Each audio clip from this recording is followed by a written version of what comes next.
Hi, welcome. Welcome to both the Suncoast and the Pinellas Estate Planning Council members and guests that are joining us today for this great presentation. Um, as we all know, both estate planning councils have teamed up this last quarter of 2020, given all of our remote format, to bring you fantastic programming. So recordings, as Chandra mentioned, of the presentations and materials are going to be available on both council websites. And if you are a CFP, please make sure to send Chandra your CFP number to apply for continuing education credits. And CTFAs can also self-report, and please contact Chandra if you need any help in doing that. And a big thank you to today's sponsor, Sable Trust. I'm going to welcome Kim Early, who's here to introduce our speaker for today and also say a few words. So, Kim? I don't see that she's logged in yet. So, Jessica, she may be a minute late since we got started early. Would you mind, or would you like to? Yes, I can absolutely introduce John. So we can do it at the end. Yes, we'll let Kim chat at the end. So John A. Warnick, who friends, family, and clients know as John A., describes himself as a recovering tax attorney, which I love. After practicing for 30 years as a tax and legal advisor to wealthy families, he left a large law firm that he was partner in to pursue his passion of assisting clients transition their wealth more purposefully. He works with their clients and the team of advisors to ensure that the impact of their technical planning is going to be a positive force in the lives of the rising generations of their family. His blog, Seedlings, which I'm excited to check out, provides suggestions on powerful but easy ways in which we can create non-financial legacies for our families and communities. He is quick to point out that his greatest teachers have been his clients, and it's through them that he discovered the secrets to produce not just tax-wise plans, but plans that promote family harmony, individual growth, and long-term preservation of family wealth. I love that. So please join me in welcoming John A.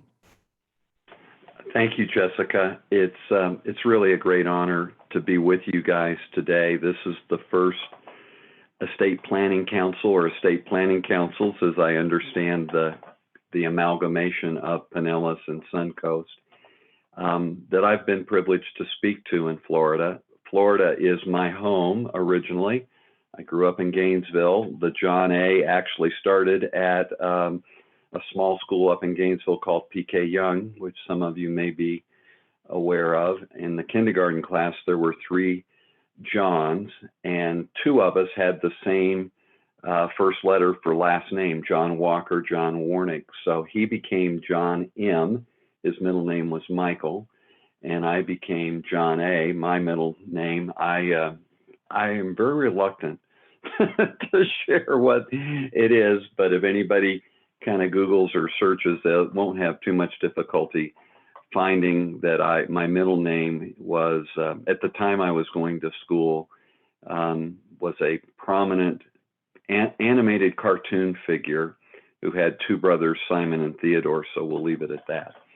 I'm really excited and want to thank Bill McQueen for suggesting me to your council. I really hope that what I share with you today will be evocative in a very positive, purposeful way. I will be disappointed if you don't come away with at least one major aha that you go, I think that would be easy for me to integrate into my practice. While I am a recovering tax attorney, thank you, Jessica, for mentioning that, I still practice as a solopreneur today. I no longer have the amazing support system of a large law firm that today is known as Bryan Cave.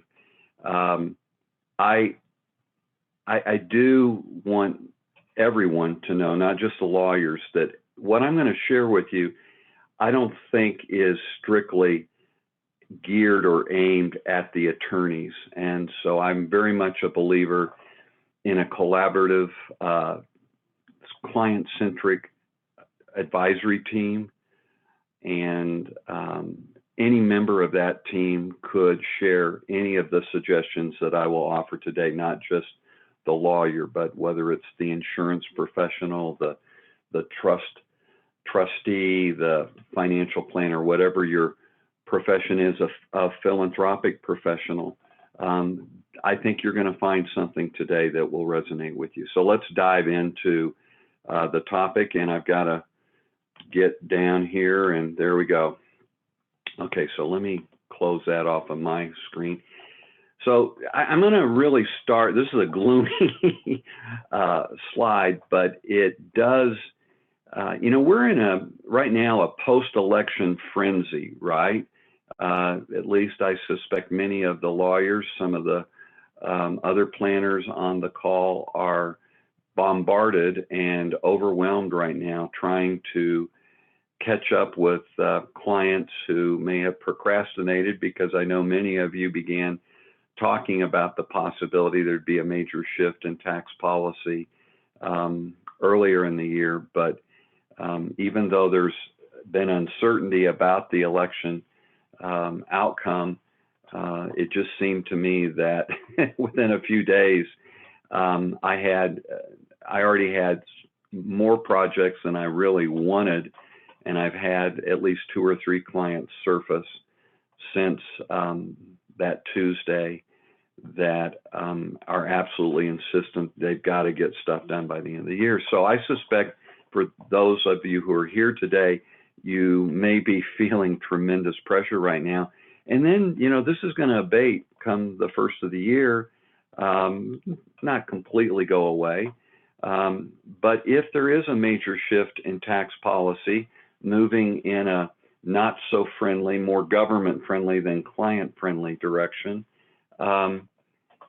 it may actually prove beneficial. That move backwards could lead to greater work. But regardless of what that outcome is and what changes in tax law we see emerge next year, I really believe that what we're going to be talking about today are very important ideas, new paradigms that really resonate powerfully with clients. And no matter what the taxscape is, they're going to be interested in the things that I'll be sharing with you.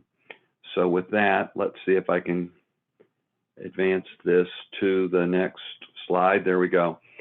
So I'd love to know if you've been here. I came to this, what I call fork in my professional path, about 15 years ago. And I was on what I would call professional cruise control. I had written 2 B&A tax management portfolios. I was now the managing partner of our private client practice group inside the large law firm that I was a partner in, a senior partner in. And in many ways, life professionally and personally was very good, but there was an unrest. I didn't feel comfortable with where I was, and I had a hunger to explore new ways. And so I like to share this because I really strongly believe and have experienced for the last 15 years that old ways won't open new doors.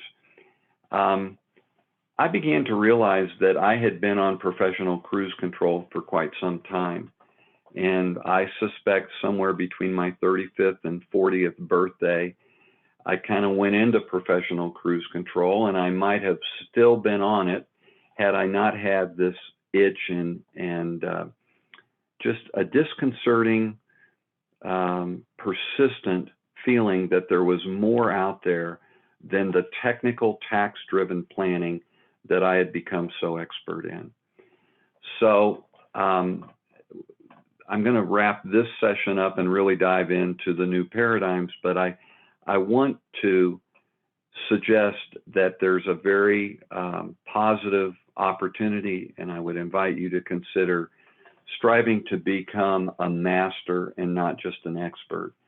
And when I use the word master, I'm using it in the sense that you master the confluence of different dimensions and domains that affect estate plans, but may not be technical. And this, being an expert requires technical expertise. It requires a lot of work and dedication.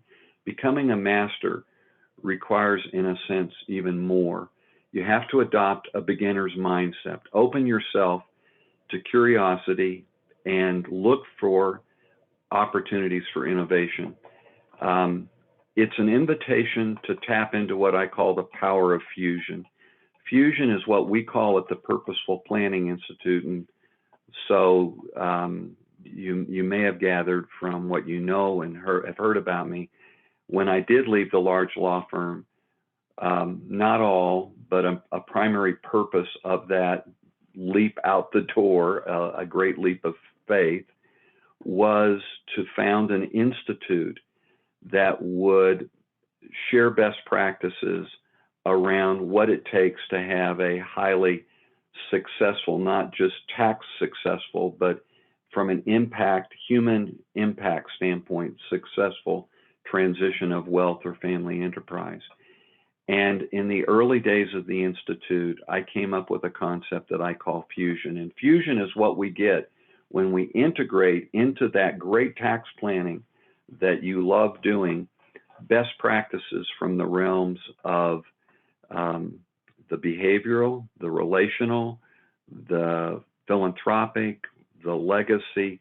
All of these realms have best practices that will make plans more positive, more meaningful, and more sustainable. And I hear this all the time, and I went through it and fought it myself. We have many constraints that we impose on ourselves. Sometimes there's constraints that are imposed on us by a large institution, and that was part of the tug that I felt with the large law firm, is I needed to step out to be able to have a little bit more freedom to explore some of these things. But I will say, I spent at least 7 or 8 years inside a large law firm beginning that exploration process. It was just that I wanted to have more time to do it. So this is something that I came up with quite a while ago, actually. And I ask this question often: what if trust came with a warning, such as something like you see on cigarette packaging? The Surgeon General of the United States has determined that non-purposeful estate and succession planning may have damaging and corrosive impacts on family members. The emotional toxicity of trust instruments and other legal structures may result in impaired lives, entitlement, irresponsibility, lack of initiative, and self-esteem. You should not sign any documents related to the transition of your business, enterprise, or family wealth without carefully considering how you might avoid these negative outcomes in the lives of your children, grandchildren, or other loved ones. What if a trust came with a warning like that? How different would it be if clients were warned that they should spend time exploring the non-tax, non-legal impacts of their planning and consider whether they built on a solid foundation, a plan that will be sustainable?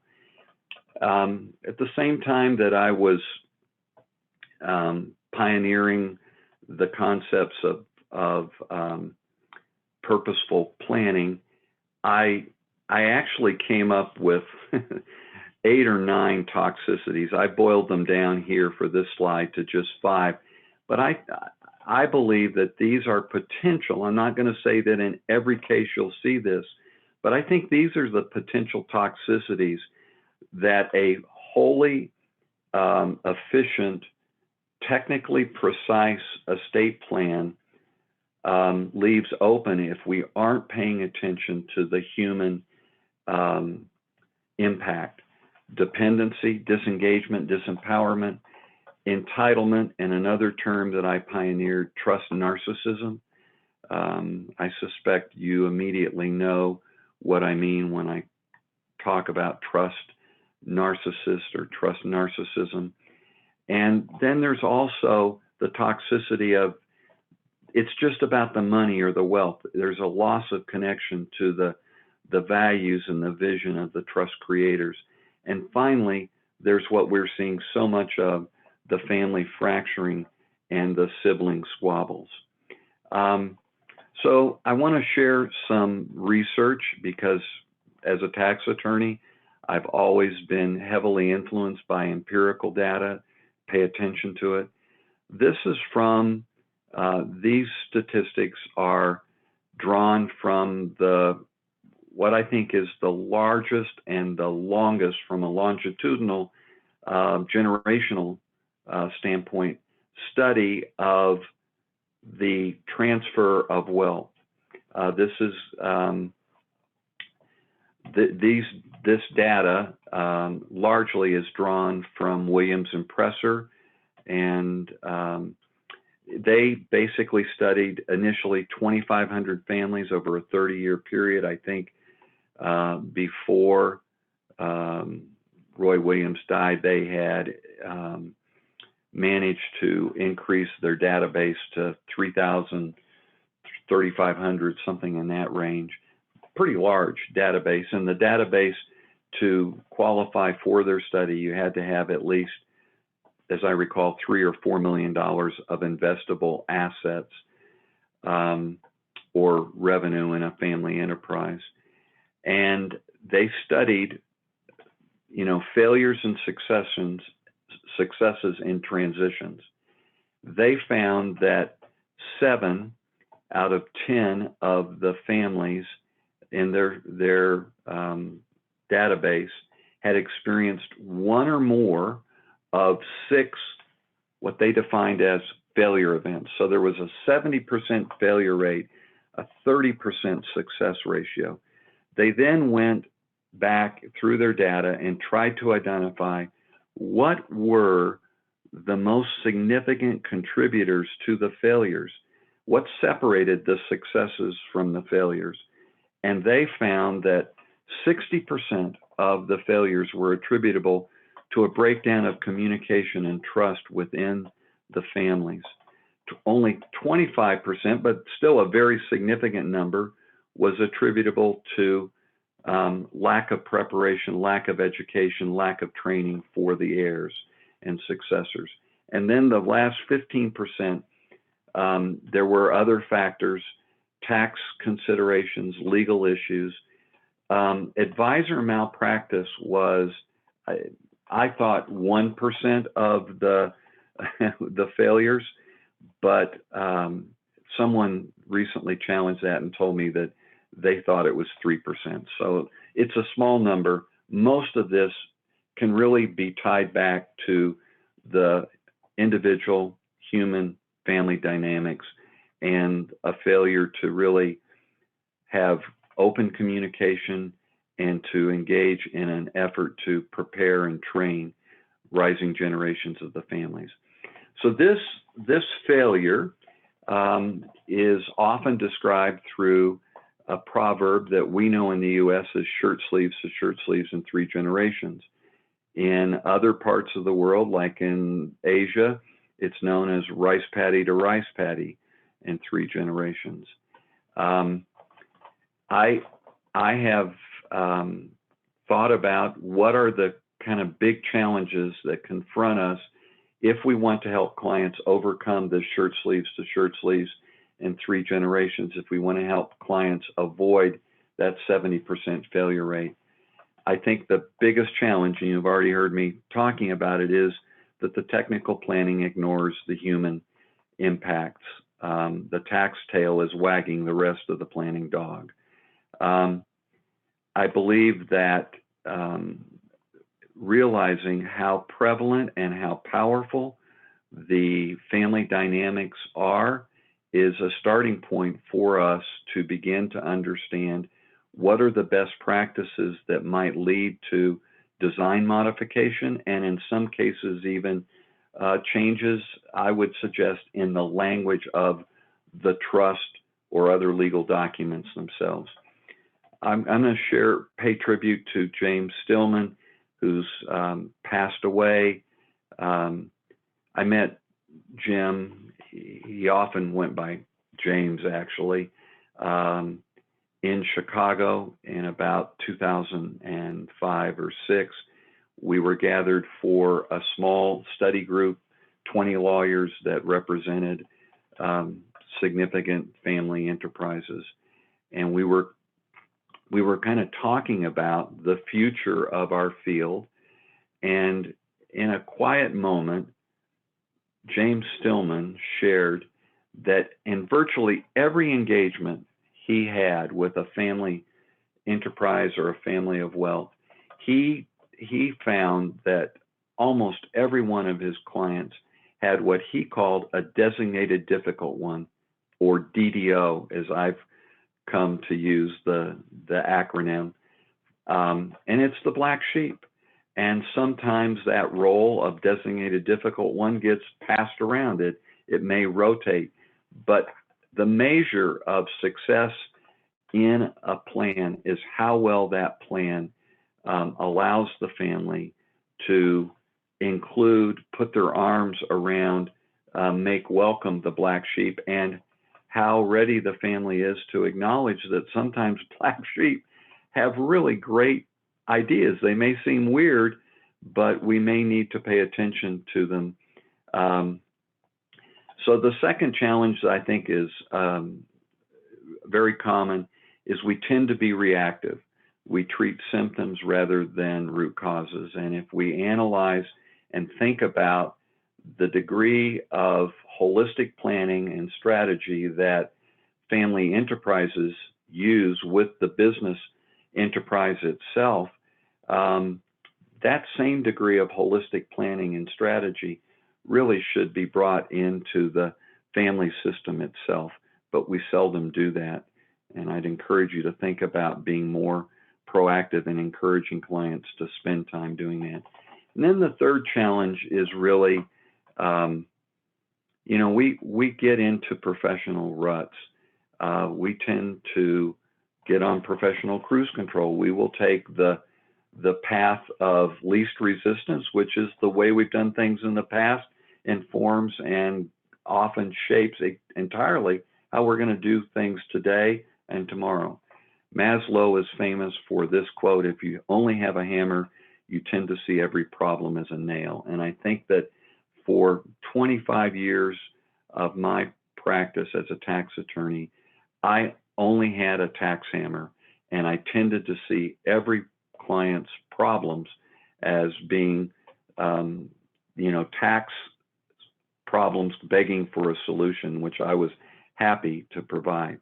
But then as I went through that kind of challenging period, I began to realize that more was needed than just great tax planning to create positive and sustainable plans. We tend to view, and our clients do as well, that estate and succession planning is a destination. It's a task list that we check off rather than a journey. And I want to mention 2 books here if you are an avid reader and like to absorb great ideas. Covey is known for 7 Habits for Highly Successful Individuals. Few know that he wrote a book called 7 Habits for Highly Successful Families. It's very practical, and he applies many of the habits to family life and our mission as family leaders. And I really recommend it. There's another great book by an ACTEC fellow. David York is a CPA, tax attorney, practicing in, he's founded a boutique firm now that is the go-to firm, I believe, in Salt Lake City. David has written a book called Entrusted. It's a marvelous book, and I highly recommend it as well. So the premise I'm going to suggest is that traditional planning, the status quo, is really become a professional fast food drive-through transaction. That's the orientation that most plans have. The client comes in, picks up a sack of documents, diagrams, reports, and moves on. The reality is that I think many clients would like more than just a fast food drive-through experience, but we're not offering it, and neither the clients nor we understand what that might look like. So let's pause for a second and calibrate where we are as we look forward into 2021 and beyond. The wealth demographers at Boston College, led by Dr. Paul Shervish and his collaborative partner at Boston College, John Havens, have done these studies to determine how much wealth is going to transfer between 2000 and 2050. Now, we're when I first started to become aware of these numbers, it was just 4 or 5 years into this 50-year period. Today, we're almost halfway through this 5-decade span. So I saw Shervish last year, and talking to Paul, found out that he was in the process of updating through research their numbers, and they intend to publish a new updated forecast. He told me that originally they had estimated there was going to be a $53 trillion transfer in this 50-year period. They now believe that that's going to be closer to 170 trillion, 3 times greater than what they had originally estimated. It's huge. And when we think about the opportunity, not only is there an incredible amount of wealth to be transitioned, but this study from Stanford is very interesting. They basically suggest that 68% of the respondents that they had to their survey had no will, 20% had a will prepared by counsel, 11% had engaged in self-help, and 1% had no clue, they said. Social Security Administration reports that 38% of decedents have no estate plan. There's a lot of room, a lot of opportunity. There are a lot of plans that have been in place for 2 or 3 decades that critically need to be updated. But as we look at this world, we need to be aware that there are shifts taking place. There are new trends emerging. Millennials and Gen Xers are going to impact and are impacting the way estate planning is done. They are more open to AI and self-help. If you think about societal change, the prototypical nuclear family, what I used to describe as the Leave It to Beaver family, the Cleavers, that's no longer the norm. 31% of households today are childless, 34% are, quote, modern, and 35% are the traditional household with a heterosexual couple with children. So there is a need for us to be aware that traditional estate plans don't fit. And I suspect you've heard at great lengths, some of the things that are needed for non-traditional households. Here's some other data that I'm going to just race through, but the point of this is many people, some people think they have a good plan, other people just are procrastinating, haven't gotten around to doing it, and many people don't think they have enough to create an estate plan. I think these are largely myths that need to be dispelled. So the survey that American Alliance sponsored, they have done this, I think most recently, 2012, 2013 was the most recent survey. They found that 75% of boomers surveyed They had like 3,000 respondents agree with this statement. It's extremely important to me that future generations remember my parents and what mattered to them. 86% of the boomers rank preserving family history and memories as more important than the financial asset they'll leave in terms of what they think the impact is and how those assets might be valued. And yes, let me answer Skip's comment in the chat. Chandra will share this deck of slides with you, so you'll have this. And at the end of the deck, there's a opportunity for you. If you want to follow up with me, I'd love to hear from you. So here are 4 questions that I have started to use with clients, and I invite anybody, if you like this approach, feel free to embrace it, modify it to fit your particular mindset. If I will ask new clients, if you could transfer all of your financial wealth without any tax, or you could have children who were flourishing and thriving, what would you pick? If you could average a 12% return on investment, or had children who were self-reliant, self-sufficient, productive, and mature, what would you pick? If you could completely asset protect all of your assets, or you had children who knew who they were and what they valued, what would you pick? And if you could ensure that your assets were preserved and used exactly as you outlined in your will or trust, or that your family was connected with each other in a most positive and meaningful way 50 years from now, what would you pick? And as I have been doing this for about 5 years now, I will tell you that almost 90% of the clients that I talk to choose, if they were confronted with this, they will say really what matters most is children who are flourishing and thriving, who are self-reliant, self-sufficient. They really don't want to see the relational fabric torn apart. So we think clients are concerned about control, tax efficiency, asset protection, investment returns, and all of those are important to them. But in terms of what they care most deeply about, communication, cohesion, identity, and impact are really what matters most.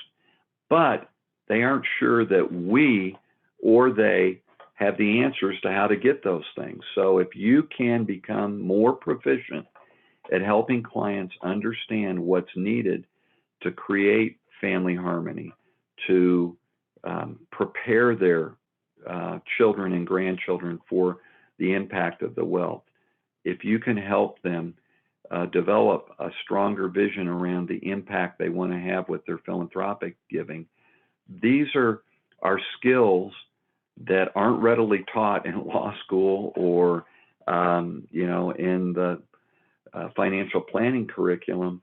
These are things that we have to acquire through a different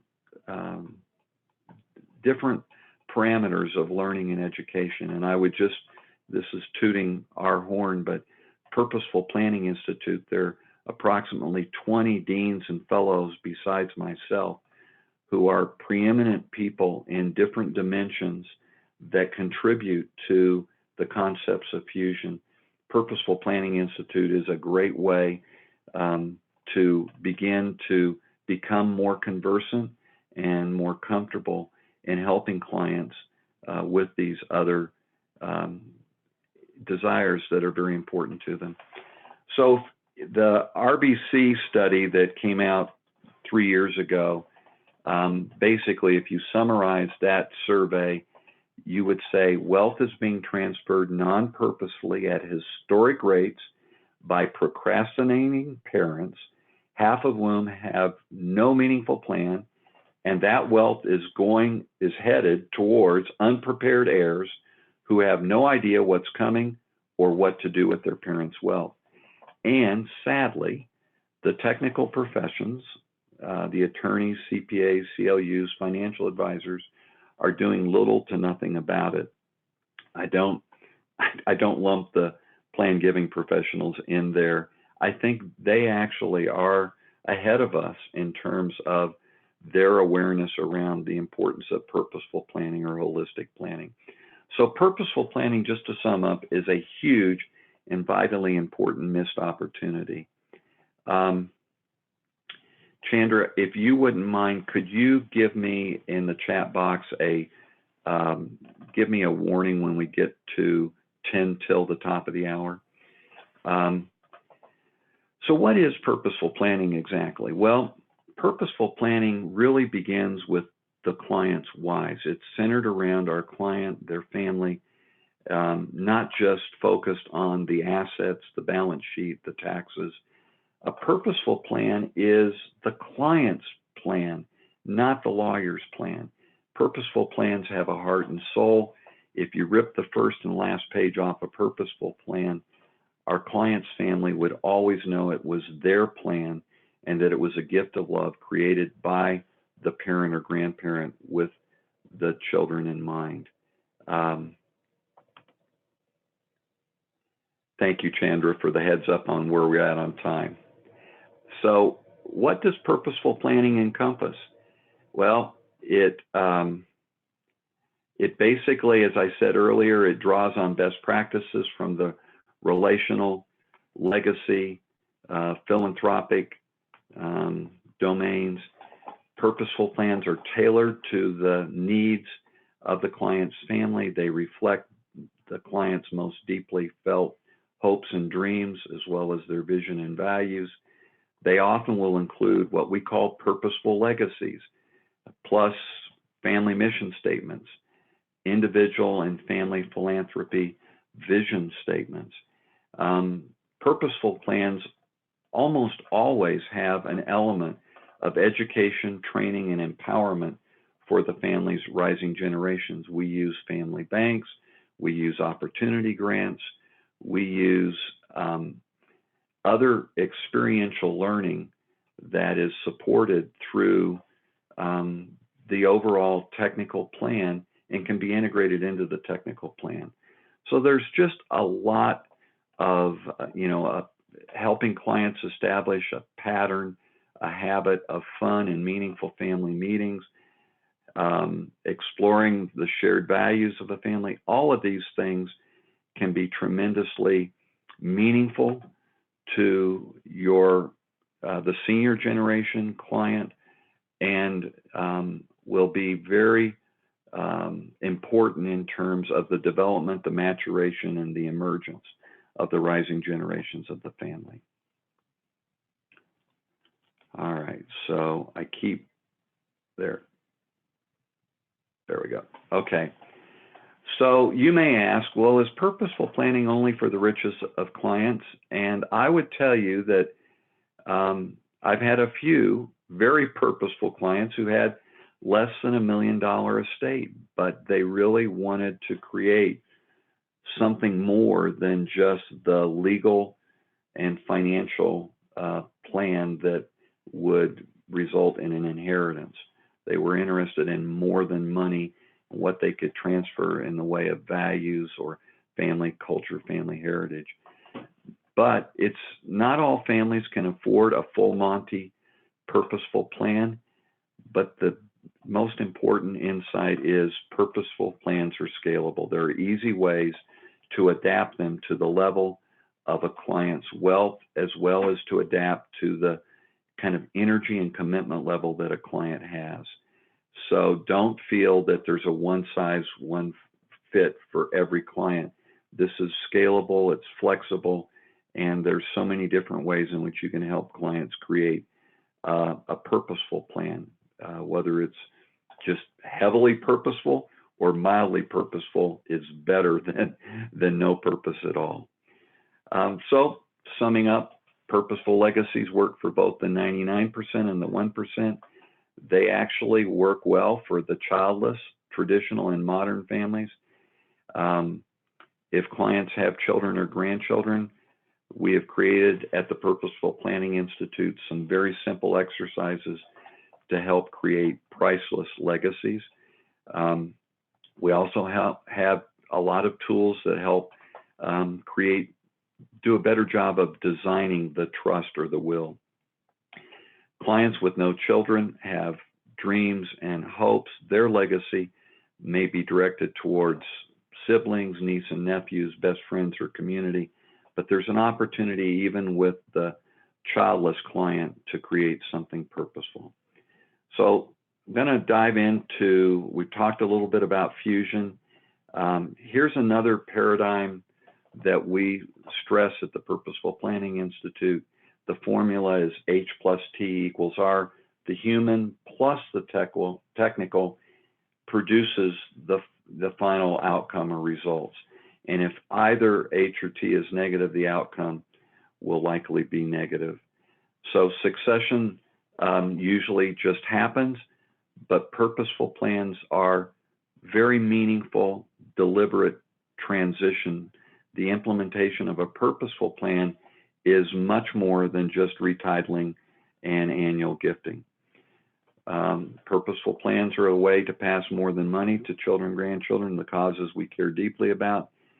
So I'm going to get into now 3 of the tools that we train and teach people to use inside the Purposeful Planning Institute, and invite you to think about, could these be helpful to you? Purposeful legacies can be, if you're a lawyer, they can be integrated into the estate planning document. If you're a plan giving professional, they can be integrated into the gift planning documents. They can also stand as standalone documents which support and enrich the structure that is created. Purposeful legacies are, they capture the client's voice, vision, values, and life wisdom. There's nothing sterile or boilerplate-ish about a purposeful legacy. It's immediate when the children or grandchildren, or even siblings or nieces and nephews, pick up a purposeful legacy, whether it's a page, 3 pages, or 30 pages, they know immediately. It's like they're hearing the voice of the plan creator.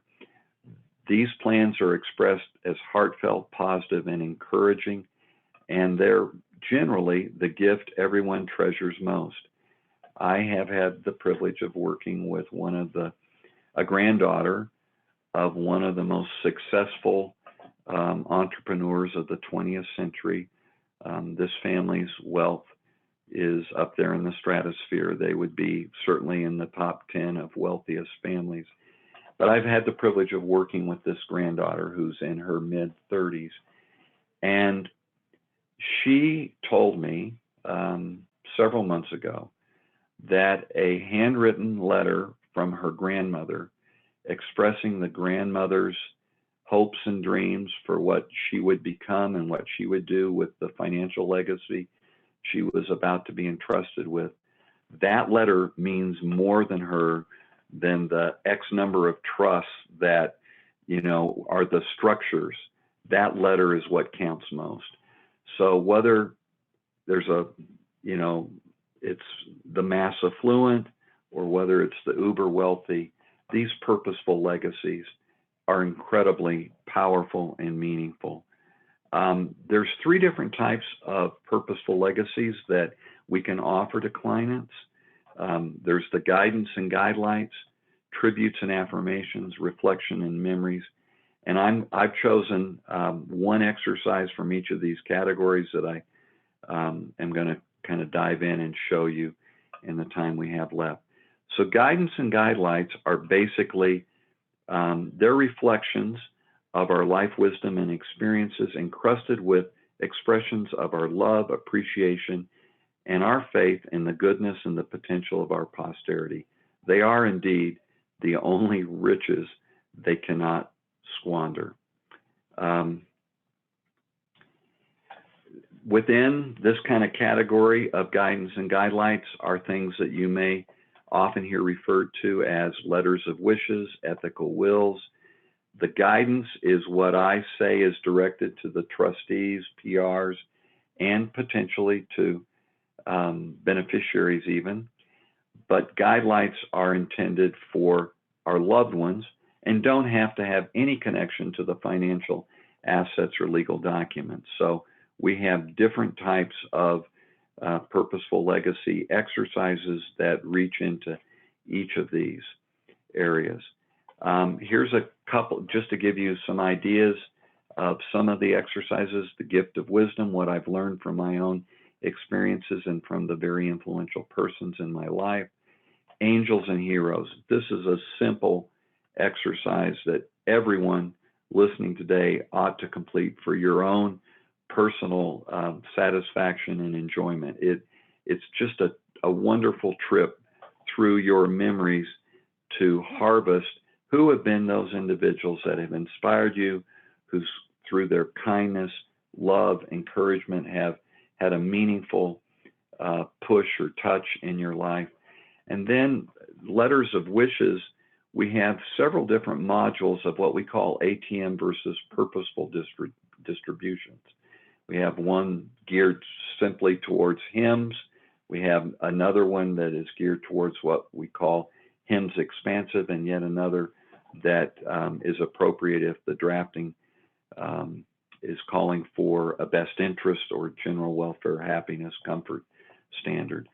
So these are all tools that the ATM versus purposeful will potentially influence the drafting, or it can help after a document is executed to provide vision around how discretion should be exercised in the distribution function.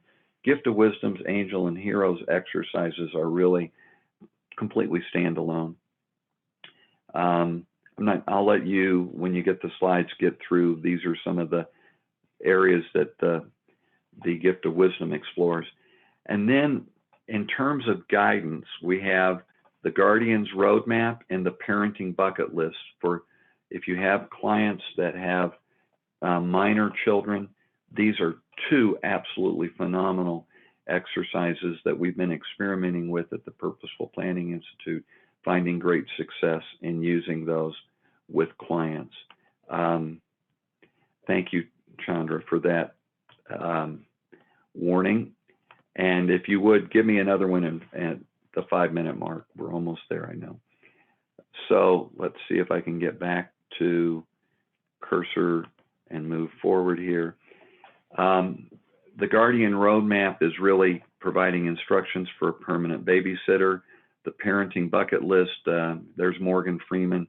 You no doubt are familiar with the Jack Nicholson, Morgan Freeman movie called The Bucket List. But what if a parent created a bucket list of the activities, the experiences, the lessons that they wanted to make sure they would share with their child before they left the nest?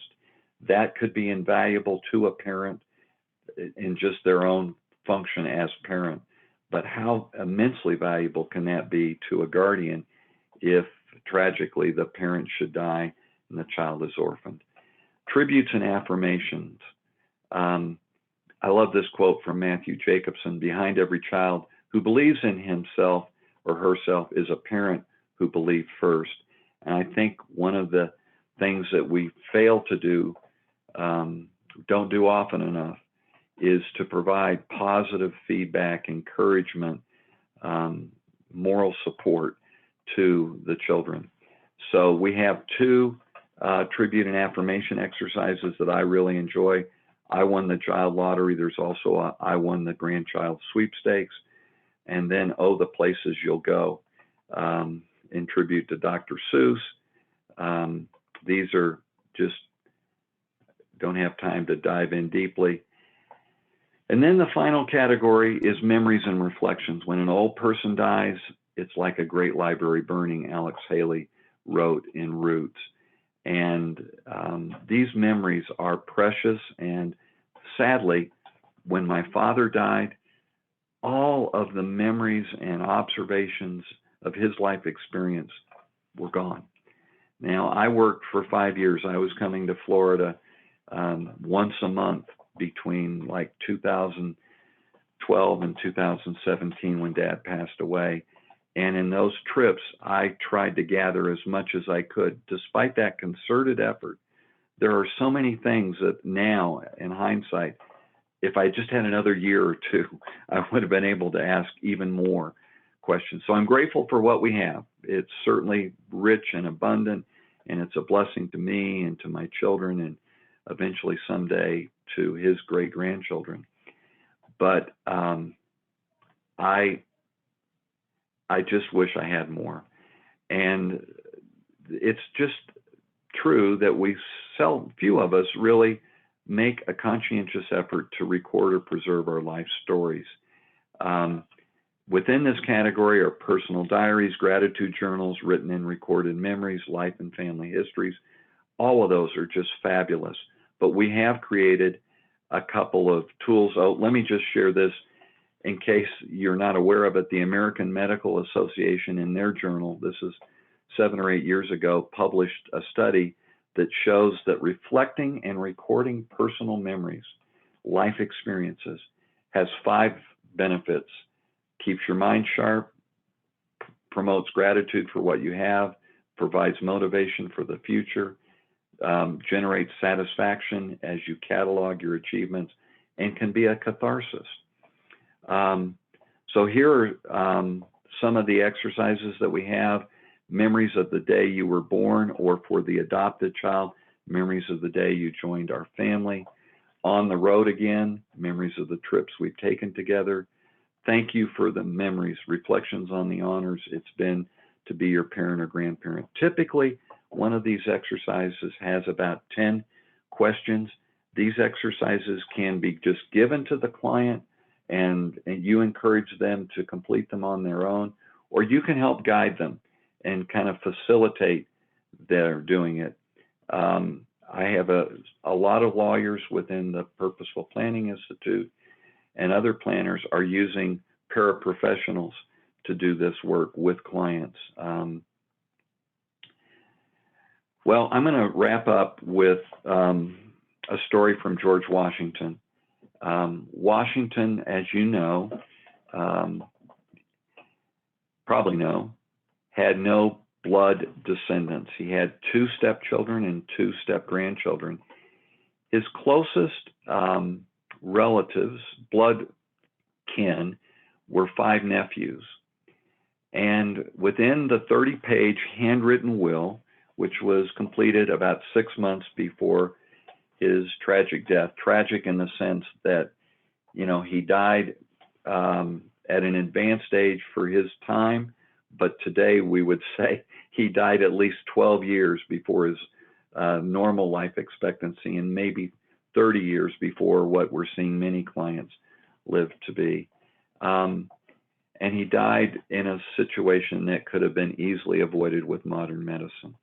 Nevertheless, 6 months before his death, he had special ordered parchment linen stationery from Philadelphia from a printer, and he handwrote this will. It's pretty obvious that I suspect he consulted with a lawyer just based on some of the phraseology and some of the things that he did. It was a very well constructed document. There are 4 purposeful clauses in Washington's last will and testament. This one is, to me, the most powerful. He said, and this is paraphrasing about 75 words, to each of my nephews, and he named them one at a time, I leave one of my swords or couteau with the following solemn injunction, that they will not unsheathe them for the purpose of shedding blood, except it be in the case of self-defense or in defense of our country and her rights, and in the latter case that they would prefer falling with them in their hands to the relinquishment thereof. Now, you know, in 75 words or less, Washington electroplated those swords with meaning. 4 of the 5 swords, each nephew chose a sword. 4 of the 5 swords are at Mount Vernon today. When I was there about 2 years ago, 2 of them were on exhibit I got to see. 2 of them are behind the, you know, in their warehouses. They just have too much stuff. They can't exhibit it all. What happened to the 5th sword? The 5th sword ended up in the, I believe it's the New York Historical Society Museum in Albany, New York. It was given to that museum by J.P. Morgan. the financier. The story behind that sword is there was a grandson of one of the nephews who inherited the sword from his father, and then he passed away at an early age, leaving a young widow and very young children, and sadly, an insolvent estate, more debt than assets. So there was a forced sale, and the sword was sold, and I believe it was the most valuable object in his estate. But the other 4 swords stayed and passed down from generation to generation until they were given to Mount Vernon. And I've wondered, what did that sword and this purposeful statement in Washington's will mean to the nephews? And I suspect that they showed the swords, proudly displayed them in their homes, perhaps with a little card or a writing that had Washington's words underneath it.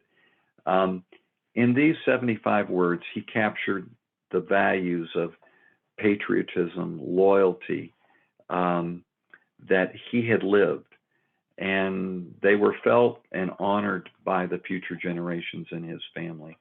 So this is something every client can create a purposeful legacy. They can create a statement of meaning around tangible personal property or even cash bequests. So there's lots of opportunities for us. And Chandra, with that, let me just say, I'm going to let the rest of the slides speak for themselves. Are there questions? Do we have a way to let people throw questions at us? Yes, we do. So if anyone if anyone has any questions, if you want to go ahead and throw them up in the chat, we can go ahead and have John answer them. We have just another minute more. I did see one. Is Angels and Heroes written by Robert Leslie? I don't know. Let me, okay. We'll have to figure it out, right?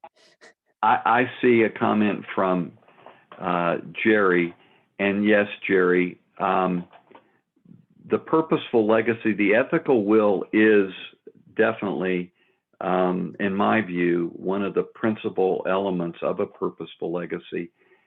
I'd be very willing to share with you. We just did a 3-part series.